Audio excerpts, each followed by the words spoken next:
My name is Jake, and the day Karen called the cops on my dad, something inside me snapped. It was a sunny Saturday.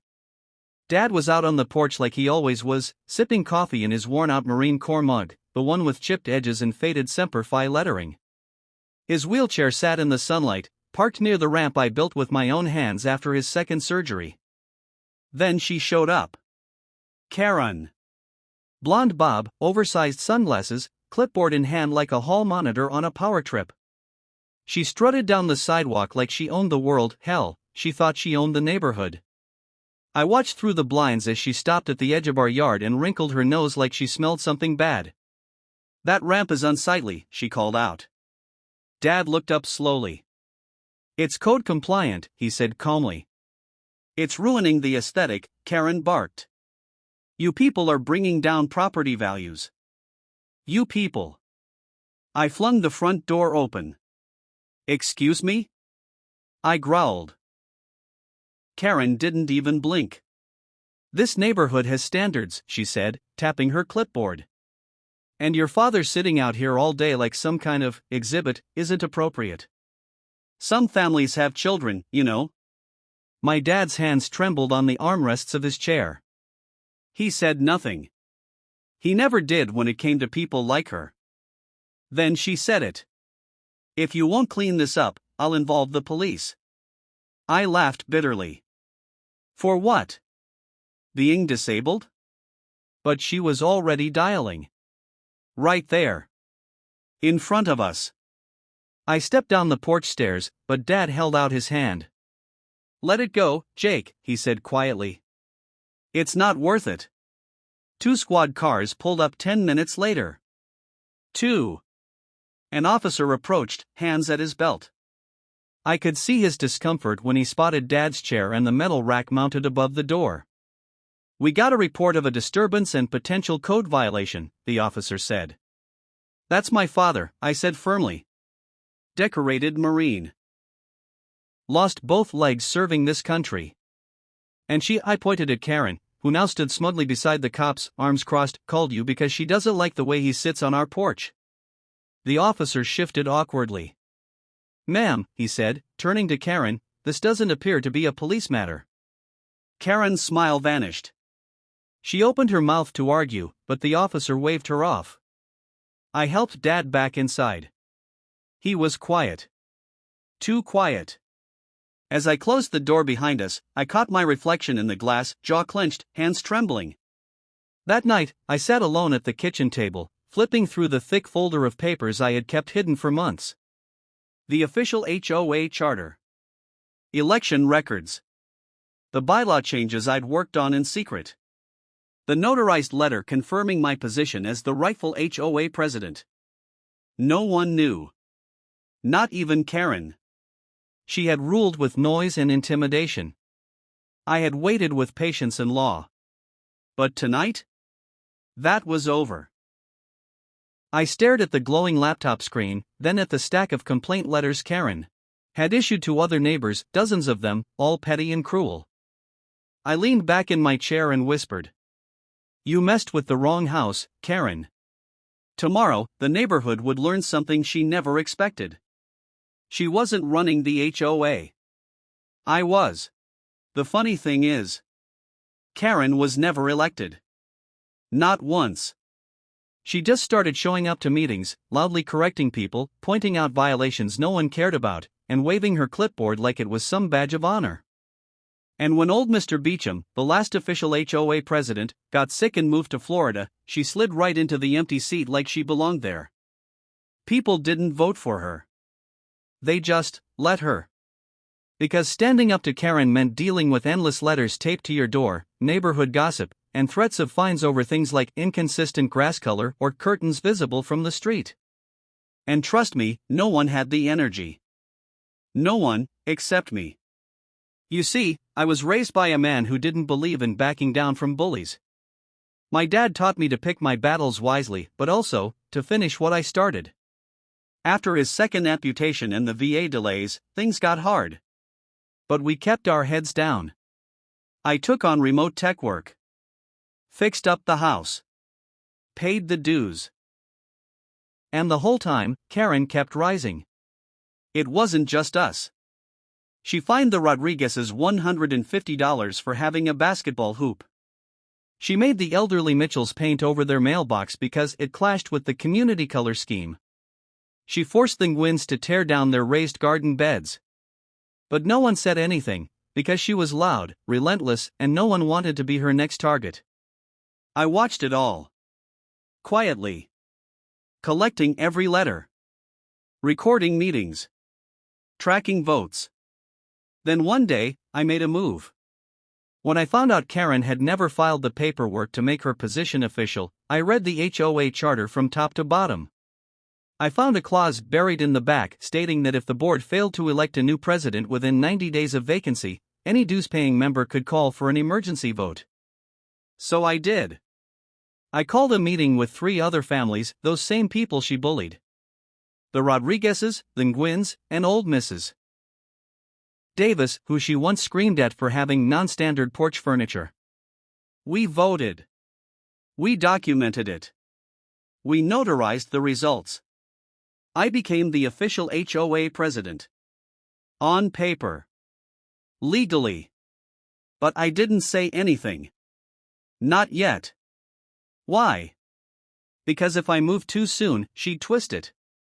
Scream her way back into power. I needed her to hang herself with her own rope. I needed something big. Something she couldn't talk her way out of. That something came the day she called the cops on my dad. That was her fatal mistake. She didn't know I had the votes. She didn't know I had the signatures. She didn't know I had a voice recording of her berating Mrs. Davis and laughing about making poor people pay to live next to real money. I hadn't planned on using it, but after what she did to my father? It was all coming out. I started drafting the notice that night. Emergency HOA meeting, mandatory attendance required. I emailed it. Mailed it. Posted it on every approved HOA bulletin board. Per the charter, everyone had to be given 72 hours notice for a meeting of this kind. Karen didn't know it yet, but in 3 days, she would walk into a room expecting to scold the neighborhood and instead find out she'd been replaced. Legally. Officially. Permanently. I didn't need to raise my voice to take her down. I just needed to follow the rules better than she ever did. And I had every piece in place. The sun had barely dipped when the community center began to fill. Rows of plastic folding chairs lined the room, each one occupied by a neighbor, some confused, others curious, many fed up. Word had spread fast. After years of tolerating Karen's reign of terror, people were ready. They just didn't know why they were there yet. But I did. At 6:59 p.m., I stood at the front of the room beside a simple whiteboard. The projector hummed. My laptop sat open. Notes neatly stacked.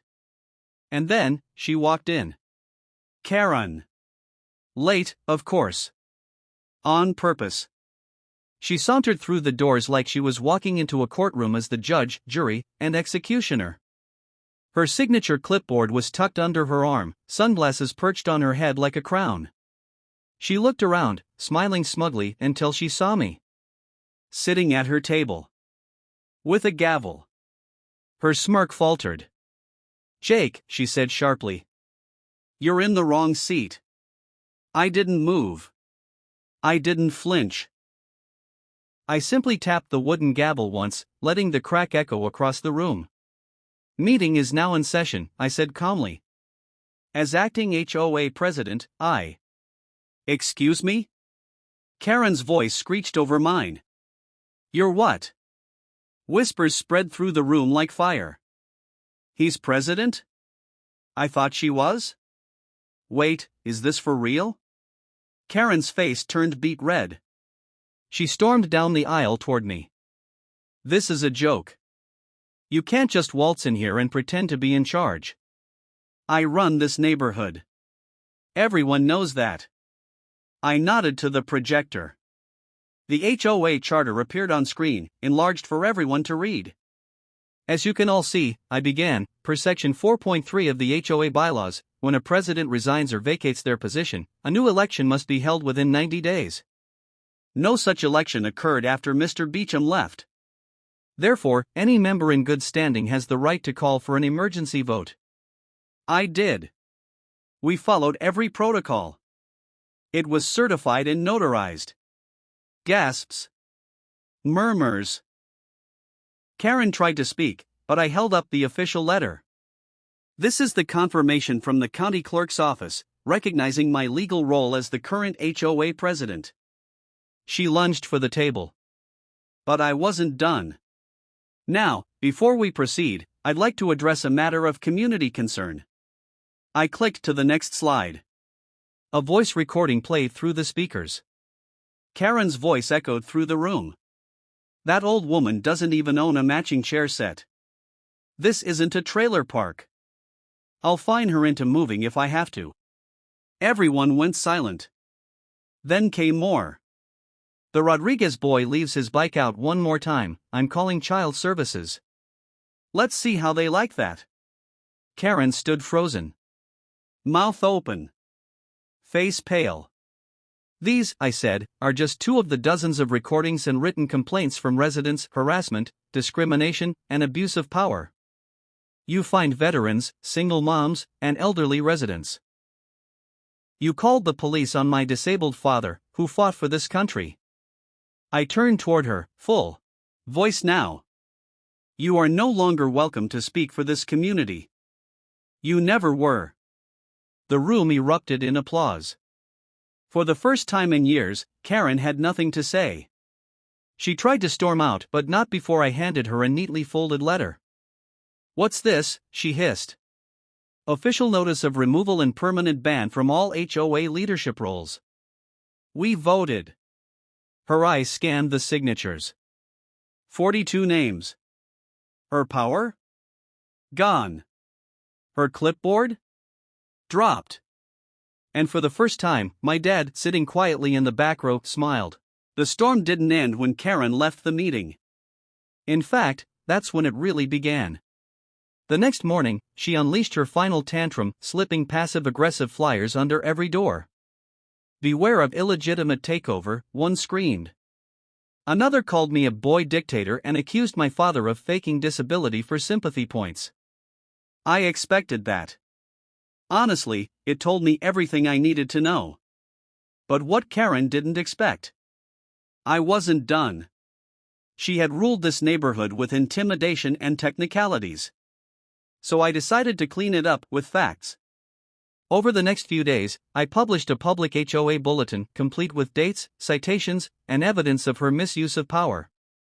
Everything from illegally issued fines to forged meeting minutes. And people listened. Finally, they listened. The Rodriguezes showed me the receipt for a landscaping violation fine they paid 2 years ago after Karen's nephew conveniently got the contract to fix it. The Nguyen's? Their garden beds hadn't violated a single rule. Karen had just disliked the color of the mulch. Then Mrs. Davis, sweet, quiet Mrs. Davis, invited me in for tea. She slid a dusty manila envelope across the table. Inside were 6 years' worth of HOA letters from Karen, many of them threatening legal action over flower pots, seasonal decorations, and once, a bird feeder. The handwriting on some was shockingly sloppy. She hand-delivered those, Mrs. Davis whispered. Sometimes at night. I thought I was losing my mind. It hit me then, Karen hadn't just run the HOA. She'd terrorized people. Especially the vulnerable. Especially those who wouldn't fight back. That night, I sat with my dad on the porch. It was the first time he'd been outside since that incident. You sure you want to take all this on? He asked, glancing around the neighborhood. It's a lot to clean up. I looked at him. His wheelchair beside me, his hands calloused and worn from service, from raising me alone, from never complaining once. She tried to humiliate you, I said quietly. You don't deserve that. No one does. He smiled. That tired, warm smile only dads have. Then don't just remove her, he said. Replace her. Make it better. So I did. I held an emergency refund meeting. We voted to reimburse every invalid fine Karen had ever issued, thousands of dollars. I worked with local contractors to review the HOA contracts she'd approved, most of them linked to her family and friends. Fraudulent. Cancelled. And then, I did something radical. I changed the rules. We rewrote the charter. Limited the president's power. Introduced term limits. Mandated community votes on big decisions. Made kindness a requirement, not just a suggestion. For the first time in years, people smiled at one another in their driveways. Kids rode bikes without fear of being written up. And my dad? He rolled through the neighborhood, head held high, neighbors waving, not out of pity, but respect. Karen? She tried to stir things up, once more sending a cease and desist letter through a lawyer. But we sent something back. A photo of the community barbecue. The one she was never invited to. The grill hissed as burgers sizzled, laughter echoed across the lawns, and for the first time in a long time, the air didn't feel heavy. It felt like home. The HOA community barbecue wasn't just a celebration. It was a statement. Folding chairs circled fire pits. Kids played tag in the open green where "No Play Allowed" signs once stood. Music pulsed from Bluetooth speakers, nothing too loud, but loud enough to drown out the memory of Karen's shrill complaints. At the center of it all sat my dad. A plate balanced on his lap, his cap pulled low, a small American flag tucked into his wheelchair armrest. His laugh, deep and warm, was louder than I'd heard in years. People lined up to thank him. "We never said it before," Mr. Patel said, shaking his hand. "But thank you. Not just for your service, but for staying strong when she tried to break you." Mrs. Davis brought him lemonade. The Rodriguezes gave him a framed photo of the block, newly landscaped, with a note at the bottom. "For the man who helped give us our street back." And then came something I never expected. The new HOA secretary, elected just a week prior, walked up with a small envelope. "The board took a special vote," she said. "We'd like to name this garden path after your father. The one he helped build before his injury. It'll be called Daniel's Walk." My dad didn't speak. He just looked at me, eyes glassy, pride swelling in his chest. Later that night, when the fire pits had dimmed and only a few of us lingered, I sat beside him under the porch light. "You okay?" I asked. He nodded slowly, his voice a whisper. "You did good, son." That moment broke something in me. Not sadness, but all the anger, frustration, and helplessness I'd carried for years. The nights I'd stayed awake after hearing him cry through pain. The humiliation when Karen called the cops and pointed at him like he was less than human. The hate I'd swallowed. Gone. Replaced by something better. Peace. I didn't expose Karen just to get even. I did it because my dad taught me that standing up for what's right means something. Because he'd fought wars abroad and battles here at home and never once asked for recognition. So I gave him something he didn't ask for but absolutely deserved. Respect. A voice. His name in stone, on the path he laid with his own 2 hands, back when he could still walk, still run, before life changed everything. And now, he gets to roll down that path and see the world he helped build, free of fear, free of Karen, full of community. Because when people ask me how I took back the HOA, I don't say it was revenge. I say it was restoration. And when they ask how I did it, I point to the man on the porch with the quiet strength, the proud shoulders, and the relentless heart. And I say, I had a hero living with me my whole life.